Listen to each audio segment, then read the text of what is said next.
Udah record on this komputer ya. Berarti ke laptop gue ya, ke recordnya. Assalamualaikum warahmatullahi wabarakatuh. Halo semua, kenalin kami dari kelompok 12 Etikom. Jadi di sini gue akan kenalin teman-teman gue. Yang pertama ada Salwa Salsabila, ada Tasya Putri, ada Desyana Atika Hutami, ada Melia Rizky Suherman, dan ada gue sendiri Arifatul Fikri. Oke, di sini kita akan membahas sesuai tema kita, yaitu produk halal. Sebelum kita diskusi kasus-kasusnya, kita harus paham dulu nih apa sih produk halal itu dan seperti apa sih sertifikasi halal gitu. Oke, mungkin yang pertama kita harus tahu dulu nggak sih apa arti dari halal itu? Kalau menurut definisi bahasa sih halal itu berasal dari bahasa Arab yang artinya diperbolehkan. Jadi yang dimaksud dari halal itu adalah segala objek atau kegiatan yang diperbolehkan untuk digunakan, dikonsumsi ataupun dilaksanakan oleh syariat Islam. Terus kita bisa tahu juga sih saat ini banyak orang di negara lain yang tertarik dengan adanya produk halal itu. Nah, bener banget Mel. Produk halal tuh dapat diartikan sebagai produk yang telah dinyatakan halal sesuai dengan syariat Islam. Nah, proses produk halal ini kayak rangkaian untuk menjamin kehalalan produk, dari mulai penyediaan bahan, pengolahan, penyimpanan, pengemasan, hingga penyajian produk. Produk halal juga menyangkut produk makanan, kosmetik, fashion, medis, pokoknya barang-barang yang digunakan lah oleh masyarakat. Terus ada nggak sih peraturan perundang-undangan yang ngebahas produk halal itu? Adalah peraturan perundang-undangan tentang produk makanan dan minuman. Nah, itu tuh ada di Undang-Undang Nomor 33 Tahun 2014 tentang jaminan produk halal atau biasanya kita disingkat tuh JPH. Terus dirinciin lagi pakai peraturan pemerintah Nomor 31 Tahun 2019 tentang peraturan pelaksanaan Undang-Undang Nomor 33 Tahun 2014 tentang JPH tadi. Selain itu juga diterbitin Keputusan Menteri Agama atau KMA Nomor 982 Tahun 2019 tentang pelayanan sertifikasi halal. Ternyata banyak juga ya peraturan dari pemerintah mengenai produk halal di Indonesia.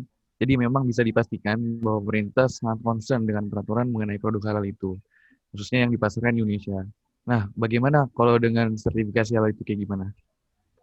Sertifikat halal sendiri sih merupakan pengakuan kehalalan suatu produk yang dikeluarkan oleh BPJPH, yaitu Badan Penyelenggara Jaminan Produk Halal, berdasarkan fatwa halal tertulis yang dikeluarkan oleh MUI juga tuh. Untuk pemberian sertifikat halal itu biasanya pada produk pangan, obat-obatan, dan kosmetika. Sertifikat halal juga merupakan etika bisnis yang harus dijalankan oleh produsen loh, sebagai jaminan halal bagi konsumen. Dan juga adanya sertifikat halal ini berguna juga loh bagi pelaku usaha. Ini berkaitan juga tahu tentang hak-hak konsumen, kayak konsumen muslim tuh berhak buat give a sense of comfort, terus nyaman, aman gitu-gitu nggak sih? Nah, makanya pelaku usaha gini berkewajiban banget buat mengajukan permohonan sertifikat halal melalui LPOM MUI. Emang tuh sebagai pelaku usaha penting banget nyantumin label halal di setiap kemasan produknya. Tapi emang gimana sih proses buat ngedapetin label halal? Ada yang tahu nggak? Proses untuk dapetin sertifikasi halal itu ada beberapa tahap pemeriksaan untuk membuktikan bahwa bahan, proses produksi, dan sistem jaminan halal itu memenuhi standar dari LPPOM MUI. Sebelumnya, pengajuan sertifikasi halal oleh produsen itu masih sifatnya sukarela gitu. Tapi setelah adanya Undang-Undang Republik Indonesia Nomor 33 Tahun 2014, pengajuan sertifikasi halal itu sifatnya wajib. Iya, benar juga sih. Sebaiknya memang harus tegas. Karena memang terbukti kalau label halal dapat memberikan keuntungan bagi banyak konsumen dan dalam kepercayaan terhadap produknya. Lalu, keuntungan ekonomis bagi produsen gimana tuh? Nah, selain buat melindungi konsumen muslim terhadap produk yang nggak halal, dari artikel yang pernah aku baca nih, Ramlan dan Nahrawi 2014, label halal bisa juga ngasih keuntungan ekonomis bagi produsen. Di antaranya, bisa ningkatin kepercayaan konsumen karena ada jaminan halalnya gitu. Terus memiliki USP, Unique Selling Point. Habis itu mampu nembus pasar global. Terus habis itu meningkatkan marketability produk di pasar juga. Dan yang paling penting nih, investasi yang murah jika dibandingkan dengan pertumbuhan revenue yang dia capai. Ini dalam melakukan sertifikasi halal, terdapat banyak lembaga ya yang mengatur dan menerbitkan sertifikasi halal. Nah, pertanyaan gue nih, lembaga mana yang dapat menerbitkan sertifikasi halal? Tahu nggak? Ada KMA yang udah dijelasin tentang tugas dan wewenang dari pihak penyelenggara layanan jaminan produk halal itu ada BPJPH yang berwenang dalam pengajuan permohonan sertifikasi halal dan penerbitan sertifikasi halal. Lalu ada MUI yang mewenang dalam pengkajian ilmiah terhadap hasil pemeriksaan atau pengujian kehalalan produk dan pelaksanaan sidang fatwa halal. Lalu ada juga LPPOM MUI yang berwenang dalam pemeriksaan dan pengujian kehalalan produk itu sendiri. Guys, BTW di sini tuh kita mau bahas tentang produk halal kan? Ada apa sih emang? Ada yang tertarik gak untuk dibahas tentang produk halal itu? Menurut gue sih ada sih tuh. Iya banyak loh. Apa tuh emangnya? Apa aja Gue juga contohnya? ada sih hal-hal yang menarik pembicaraan tentang produk halal. Coba Oh, dong, mau tahu gue. Gue gimana, dulu Ca? ya. Oh, Mel. Kalian tahu nggak sih sekarang produk halal tuh udah nggak asing lagi. Maksudnya tuh gak cuma konsumen muslim aja, tapi konsumen non muslim juga udah aware loh sama produk halal. Emang iya ya? Gimana tuh, Mel? Jadi gue nemu nih jurnal yang bahas tentang tingkat awareness konsumen non muslim buat beli produk halal. Menarik banget loh, ternyata sekarang produk halal gak cuma buat konsumen muslim doang, tapi non muslim pun udah aware dan tertarik loh sama produk halal. Menurut kalian gimana? Menarik sih, tapi emang iya ya non-muslim banyak yang tertarik. Sebentar.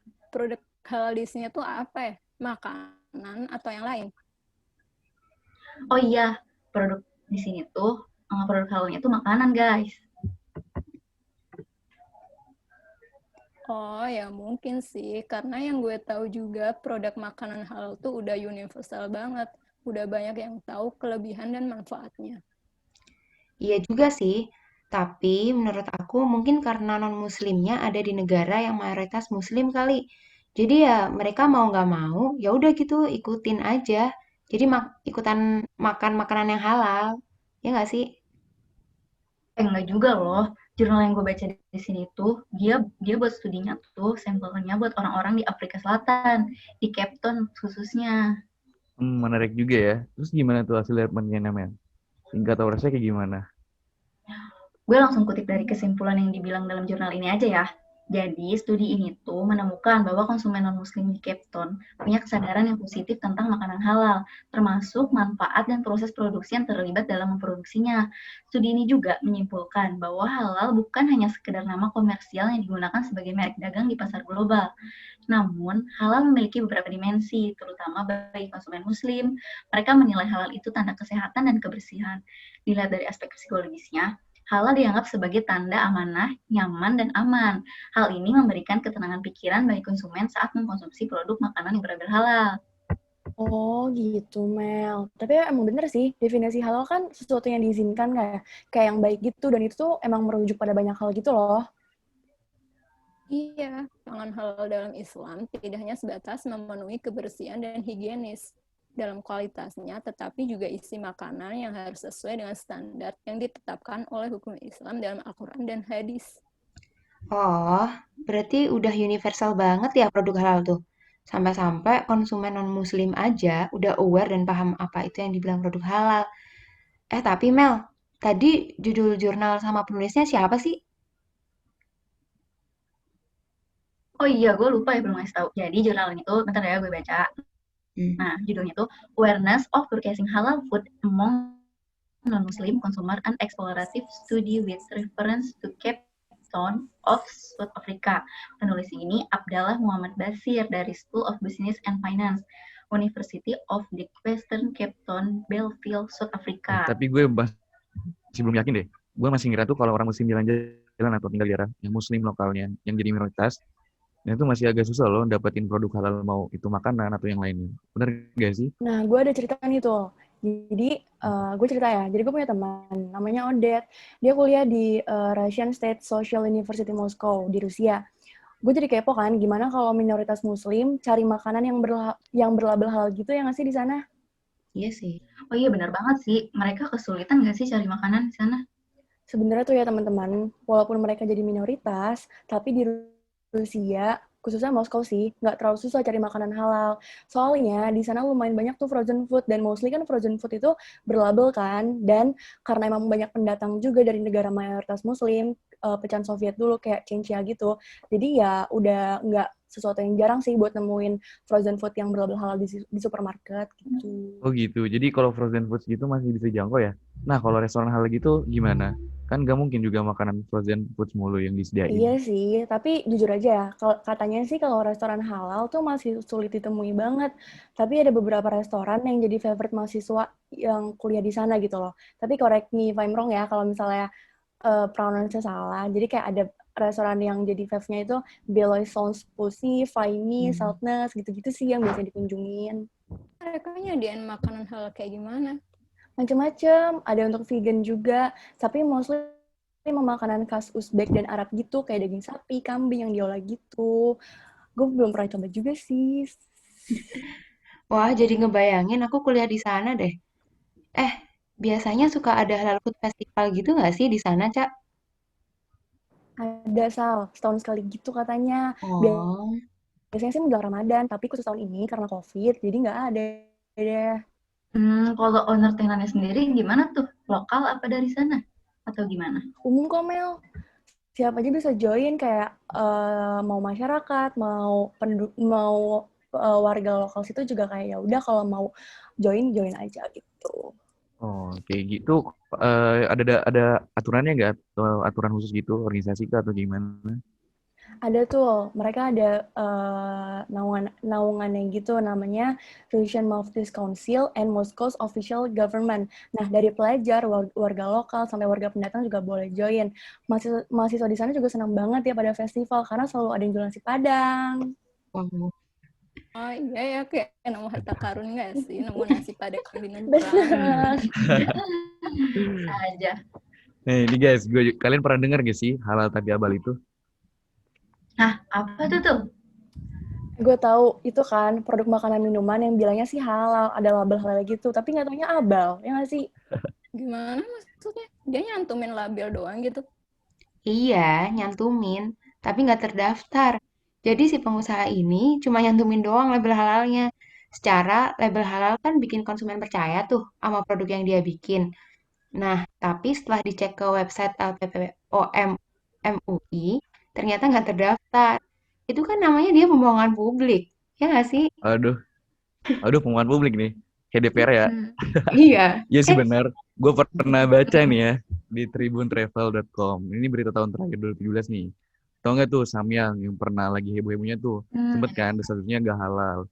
Karena mereka kan belum ngurusin tuh sertifikat halal. Malah udah beredar duluan tuh di Indomaret, di mana di supermarket dan sebagainya. Nah, waktu itu sebenarnya Samyang katanya udah ada sertifikat halal dari MUI. Tapi kan cuma buat satu varian doang. Apa ya itu namanya ya? Kayaknya Green Samyang deh. Nah, lain itu belum gitu. Emang sih waktu itu beritanya benar-benar gede.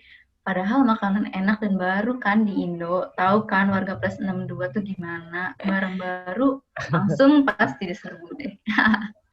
Jadi banyak deh peminatnya tuh. Tahu aku ya Mel, baru tahun 2018 loh Samyang buat semua varian ada sertifikasi halal asli dari MUI. Nah, pada akhirnya sampai sekarang kita bisa nikmatin kan, udah ada di mana-mana, legal mah bebas. Iya, sertifikasi halal kan emang bukan cuma produknya gimana, tapi sampai cara pengolahannya gimana, sedikit ada yang nggak mengacu sama syariat, ya udah gagal tuh dapet sertifikat halalnya. Bahkan setahu aku nih ya, kalau produk ayam untuk nyembelihnya ayamnya pun harus pakai syariat Islam loh.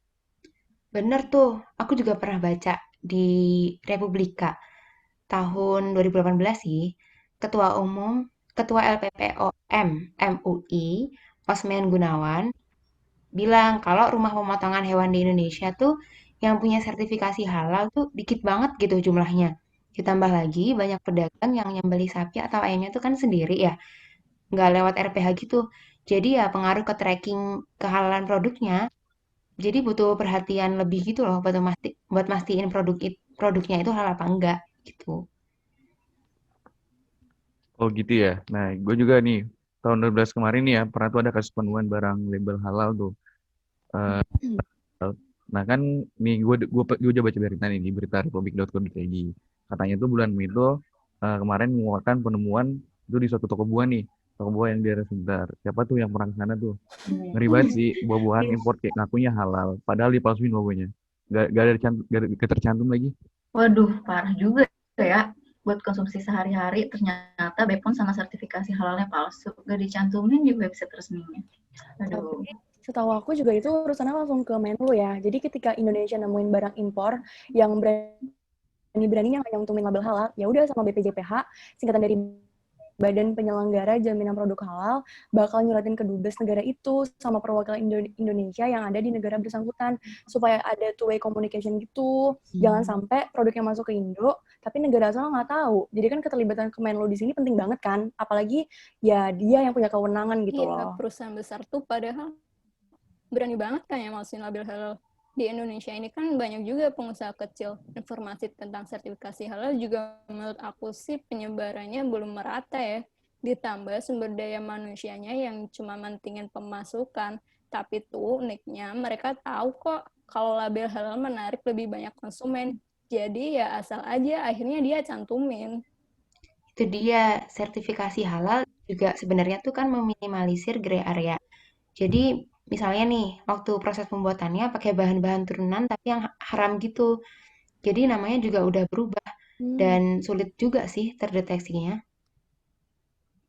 Nah, alhamdulillah ini ya, mandat UU nomor 33 tahun 2015 tentang JPH atau Jaminan Produk Halal ini menetapkan nih pada 17 November 2019 tahun lalu. Semoga semua produk makanan ataupun minuman yang beredar wajib banget tuh punya sertifikat halal dari MUI. Tapi untuk tahun-tahun awal, 5 tahun kalau nggak salah tuh, itu buat pengenalan lebih lanjut dan ngerangkul pedagang-pedagang kecil memastikan produknya halal atau enggak, gitu. Oh iya, di pasal 26 di Undang-Undang juga ada tuh yang menyatakan kalau pembuatan produknya melalui proses yang tidak halal atau pakai produk halal, ya jujur aja gitu nyantuminnya. Bukannya harus dibuat-buat biar diterima masyarakat. Lanjut disambung sama pasal 27. Kalau ada yang nekat masukin label halal, bakal dapat hukuman, entah teguran lisan, peringatan tertulis, atau sampai denda administratif. Setuju banget. Namanya juga bohong. Pantas lah harus dapat hukuman. Konsekuensi nggak sih? Karena ngerugiin banyak konsumen. LPPO MMUI kan udah upgrade sistem pakai QR code sejak Januari 2019. Kayak absensi kita yang baru kemarin-kemarin. Asik banget kan tuh. Nah, dari sistem itu tersedia informasi halal. Misalnya kayak nomor sertifikasi MUI, nama outlet, masa berlaku sertifikat, dan pemegang sertifikat halal. Selain konsumennya semakin yakin nih tentang kehalalan produknya, produsen juga nggak bisa lagi semena-mena nyantumin sertifikasi halal dan lambat laun bakalan terselesaikan tuh permasalahan halal tapi abalnya. Bener banget tuh. Soalnya kan keamanan emang penting banget ya. Apalagi menyangkut kehidupan kita sehari-hari. Tapi emang buat ngedapetin label halal tuh gimana sih? Emang mahal banget ya? Sampai-sampai pada milih malsuin daripada ngurus ke MUI. Iya sih, ini ya, gue ceritanya, gue pernah baca artikel. Jadi untuk persoalan sertifikasi halal yang mahal nih. Jadi yang gue baca nih di berita di Indonesia tuh banyak kan UMKM. Jadi Indonesia juga punya banyak UMKM yang di mana tuh banyak tuh toko-toko kecil. Nah kadang tuh gue lihat waktu gue kemarin juga survei ke UMKM, nah banyak tuh produk-produknya yang dia produksi, tapi dia udah kesebar tuh ke mana-mana ke toko-toko, ke warung-warung kecil dan sebagainya. Tapi nggak dicantumin tuh produk halalnya. Jadi emang banyak kasus. Tahu nggak lu kenapa? Tahu nggak kalian kenapa ya bisa kayak gitu? Nah, Nggak tahu sih. mungkin. Gak tahu Nah, deh. yang gue baca ya, Betul. yang gue baca juga beritanya memang sertifikasi halal Indonesia itu mahal banget katanya. Dan secara prosedur tadi yang kita udah bahas, katanya ribet gitu. Jadi bahkan tuh kalau biayanya tuh bisa sampai jutaan gitu. Nah, UMKM kan kadang nggak bisa memenuhi itu gitu. Jadi kendalanya banyak di situ. Nah, gue juga pernah baca nih artikel. Ada bandingin nih antara sertifikasi halal di Malaysia. Tau nggak kalian di sertifikasi halal di Malaysia kayak gimana? Gimana tuh tuh? Tahu tuh. Nah, kalau di sertifikasi Malaysia itu katanya ada kebijakan dari pemerintah yang memurahkan gitu untuk biaya sertifikasi halalnya. Jadi para UMKM di sana mudah, gampang dan bisalah dapat sertifikasi halal. Nah, ada juga katanya pernah digratiskan gitu, apa namanya sertifikasi untuk UMKM yang di sana. Jadi UMKM tuh enak untuk produksinya, lebih aman dan terpercaya tuh, dan makin banyak konsumennya. Kayak gitu sih, ini yang pernah gue baca di artikel kayak gitu. Ini memang halal sangat penting ya guys, di Iya, setiap produk. Jadi memang buat kepercayaan dari orang-orang. Jadi orang-orang itu bisa beli dan beli lagi gitu di produk-produk kita yang kalau misalnya ada sertifikasi halal. Memang banyak permasalahan juga Iya. sih sebenarnya kalau di Iya sih. sertifikasi halal. benar tuh, Gitu. menarik banget tuh. Emang Seru banget ya bahasan hari ini ya. Seru banget. Seru banget. pemerataan, Aduh, gak kerasa ya. kayak harus ada pemerataan buat ngasih sertifikasi halal buat UMKM biar Nah, maksudnya nggak cuma perusahaan besar doang yang bisa dapat sertifikasi halal ya nggak sih? betul. Iya, Mm-mm. benar. Iya. Seru banget ya bahasan ini teman-teman. Kita banyak banget Betul. nih kita dapat insight baru Ilmu. dari tadi Tata cerita soal temennya tuh di Rusia katanya. Iya benar. Iya Kita tuh bisa asik banget. jalan-jalan gitu. Seru-seru. Gitu ya. Mungkin ini nih coba deh ada yang bisa simpulin gitu mungkin tentang kita ngobrol-ngobrol gini gitu. Tadi seru Ayo banget siapa tadi tuh? banyak cerita kan. Kayaknya tadi lu bisa simpulin deh tuh.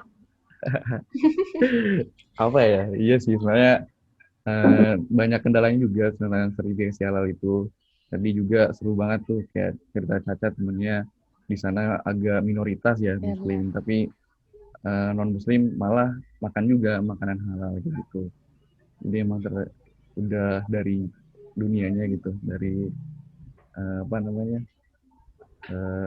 dunia luar juga dunia di apa namanya yang non minoritas juga makan juga makanan halal gitu.